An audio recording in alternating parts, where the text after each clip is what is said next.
అందరికీ నమస్తే, welcome to are Telugu. అయితే ఈరోజు మన సబ్జెక్ట్ వచ్చేసి గురుకులాలు.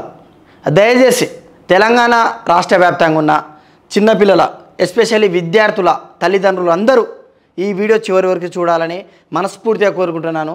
ప్రస్తుత గురుకులాల పరిస్థితి ఎలా ఉంది అంటే తెలంగాణ రాష్ట్ర వ్యాప్తంగా దాదాపుగా 1000 గురుకులాలు ఉన్నాయి.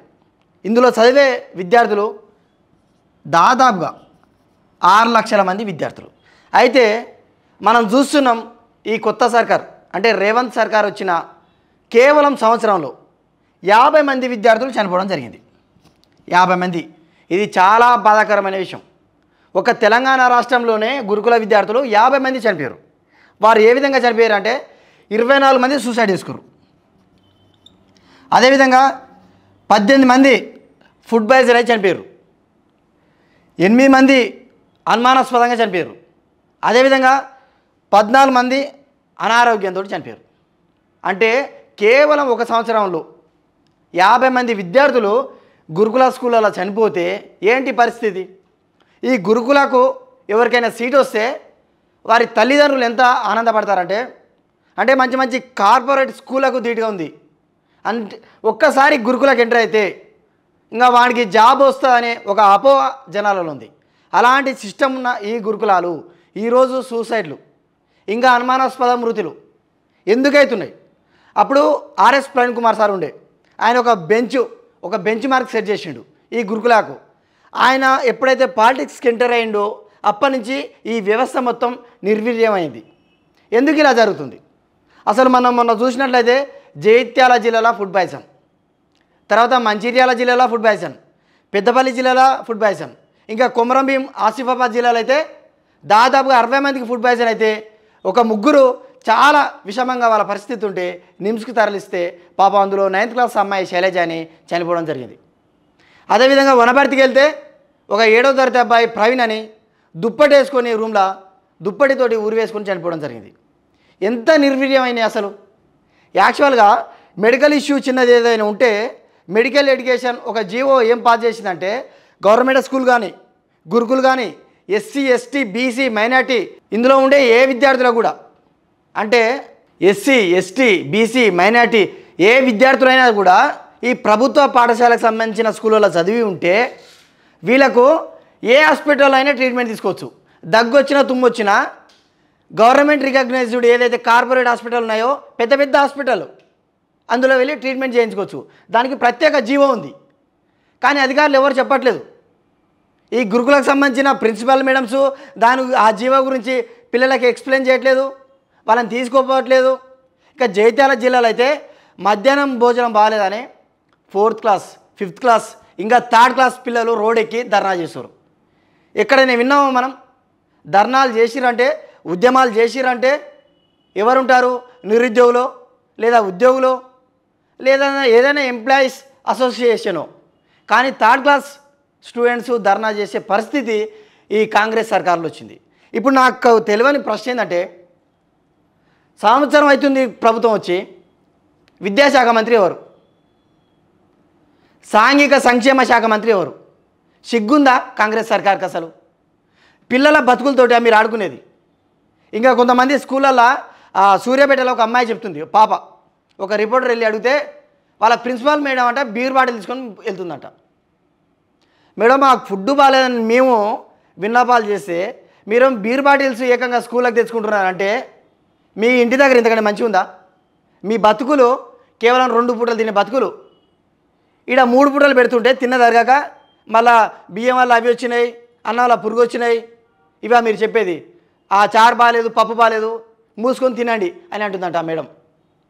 అదేవిధంగా కొంతమంది వర్షం వస్తుంది కురుస్తుందంటే మీకు ఇల్లే గతి లేదు, గుడిసెల నుంచి వచ్చిర్రు, మీకు అవసరమా?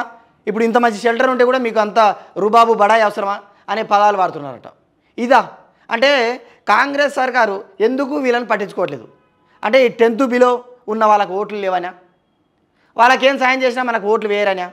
నిన్న యువ వికాసం పెట్టినావు, మొన్న రైతు పండుగ పెట్టినావు అంటే ఏదో ఒకటి మభ్యపెట్టి ఉన్నది లేనట్టు చెప్తే ఆ రైతులు ఓట్లేస్తారు, ఇటుపక్క నిరుద్యోగులు ఓట్లేస్తారు లేదా యువకులు ఓట్లేస్తారు. ఈ 10వ తరగతి పిల్లలకు ఓటు హక్కు లేదు కదా, 3rd క్లాస్ పిల్లలకు ఓటు హక్కు లేదు కదా. ఇదేనా? ఇంకా ఈ మధ్య అనవసరమైన విషయాలలో ఏలిపెట్టి ఒక మంత్రి ఉంది కొండ సురేఖ. ఆమె ఏం చెప్తుంది, ఇంతమందికి ఫుడ్ పాయిజన్ అయితే మా తప్పైంది, దీనికి ప్రత్యామ్నాయ పరిష్కారం చూస్తామనేది చెప్పేది పక్కకు పెట్టి పిల్లలు తినుబండారాలు తిని అట్లయిందంట. అంటే పేరెంట్స్ పండుగకు వచ్చినప్పుడు ఆ అప్పాలు అవి ఇవి ఇవ్వడం వల్ల అవి తినడం వల్ల ఫుడ్ పాయిజన్ అయింది, మేము చక్కటి ఆహారం పెడుతున్నాం. దీని మీద అనవసరంగా మాజీ సెక్రటరీ ఎవరైతే ఉన్నారో ఆర్ఎస్ ప్రవీణ్ విషయం కక్కుతున్నాడు, ఆయన హ్యాండ్ ఉంది. మరి మీరు పీకని కొర్రా, మీది రూలింగ్ పెట్టుకొని మీది ప్రభుత్వం పెట్టుకొని పాత సెక్రటరీ మీద నిందలు వేస్తుర్రు, ఆయన హ్యాండ్ ఉందంటే మీ మాట వింటారా అధికారులు? ఆయన మాజీ సెక్రటరీ మాట వింటారా? ఇది కాదు సమస్య. ఎక్కడ తలెత్తుతుంది సమస్య, ఎక్కడ తలెత్తుతుంది?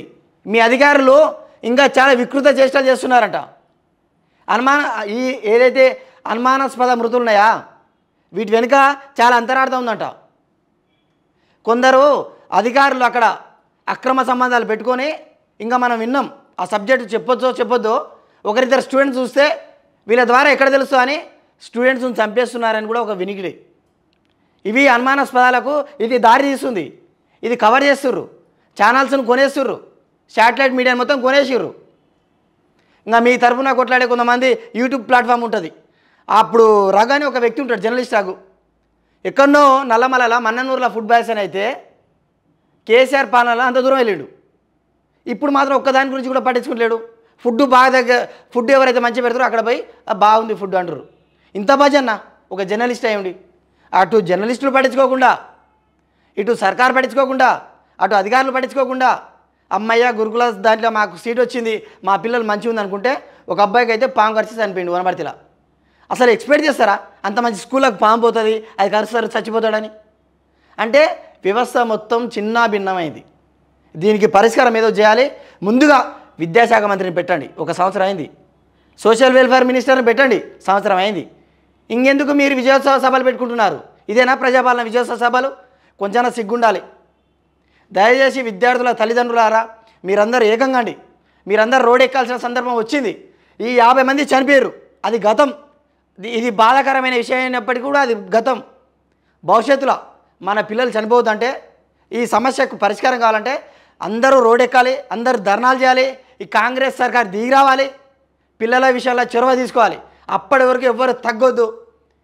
ఇదే విధంగా ఈ వీడియో చూస్తున్న వ్యూవర్స్ అందరికీ ఇచ్చిన రిక్వెస్ట్, గురుకుల పాఠశాలల విద్యార్థుల పరిస్థితి ఇంత అధ్వానంగా అయింది కదా, దీని గురించి మీరేమనుకుంటున్నారు?